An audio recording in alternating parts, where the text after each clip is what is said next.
Alright, so listen up. After defeating the Seal God, that 10 out of 10 boss fight, I think it was about time we finally make our way to Liurnia. But first we gotta go through the castle. Castle was pretty much the same except for like some minor details here and there, but essentially nothing to write home about. Well, I take that back. This guy was pretty cool because he gives you a new weapon for necromancers.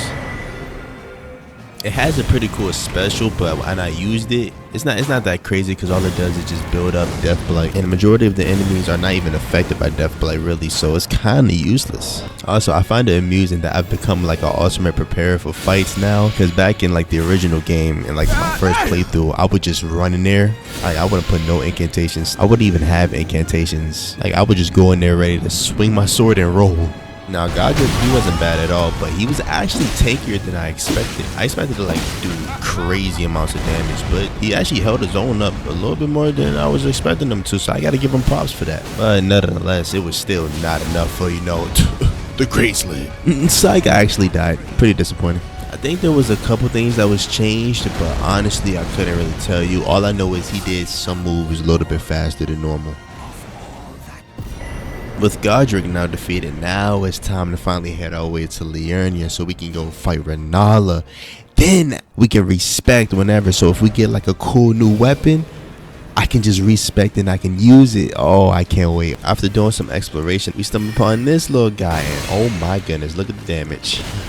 Okay, all I have to say about this boss is that his design is nice. It's simple, but it works well. And it actually goes with the theme of Liurnia being like crystals. After we defeated the crab, I found the aberrant heretic location. Like if you choose that build, this is where you spawn at. So that was pretty cool. The spells you actually get from this is actually pretty good, and the real good one is the bar wrap armament. It coats your weapon in blood, which is obviously blood is so broken in this game. Definitely gonna be taking advantage of that. And we finally made it to Rennala's crib, and the crazy thing is I didn't even need to use a key in order to get to the gate. You know how you usually have to get a key and past the dragon, but nah, you don't have to do that.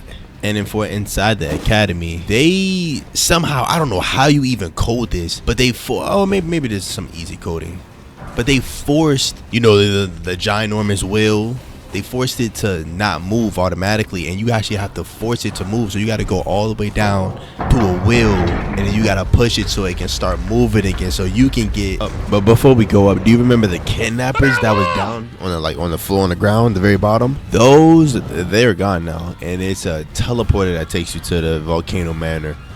Okay, we finally made it to the Red Wolf boss fight, but instead of it being him, it's a giant, and I'll be honest with you, he was weak as all outdoors.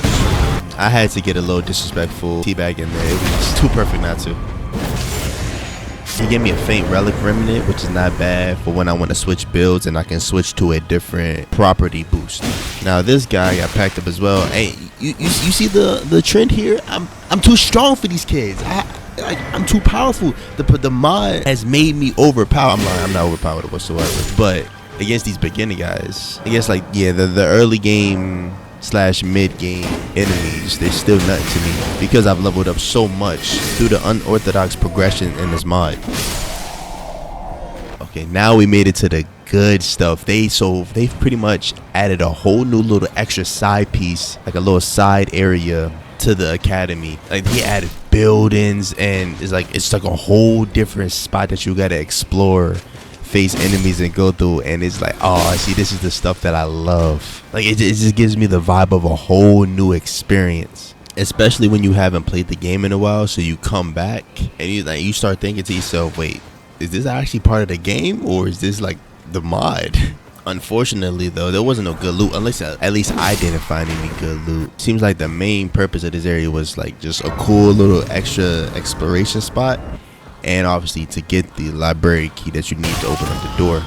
Boy, ain't no fucking way, boy. Yeah, that was kind of crazy. And honestly, there's not much to talk about with the added content, but it's just something that's so good to explore. It's like something you just gotta explore. It feels good and it feels nice to explore, but there wasn't nothing crazy about it in the aspect of like loot wise. Like they definitely could have stashed a new weapon in and it doesn't even have to be hidden, just like in a nice offsite spot. Shoot, or maybe there was a weapon and I just didn't look extensively enough. But I'm pretty sure I did. I'm pretty sure I scoured the entire area. Okay, after a bunch of running around, we finally found the library key. So now we can actually go fight Rennala. Nah, look at this spot. This is so lovely. Alright, we finally made it, and for the most part, the fight seemed the same. There wasn't nothing special about it whatsoever.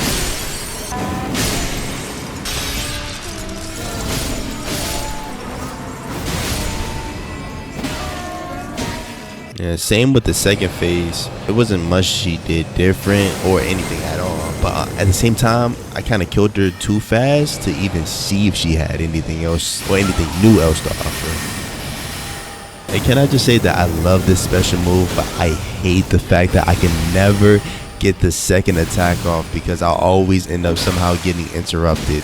Not this time though, I was just speaking in general. And then she goes and dodges to prove me wrong. Or prove me correct, I guess. And that was the fight, just like that. Like I said, early game, mid game bosses, I'm pretty strong right now, honestly. But hopefully that would change when I find these new bosses. Hopefully they'll be strong enough and I won't be as higher level than I'm supposed to be when I fight them. So now that we beat Rennala, I can finally respec.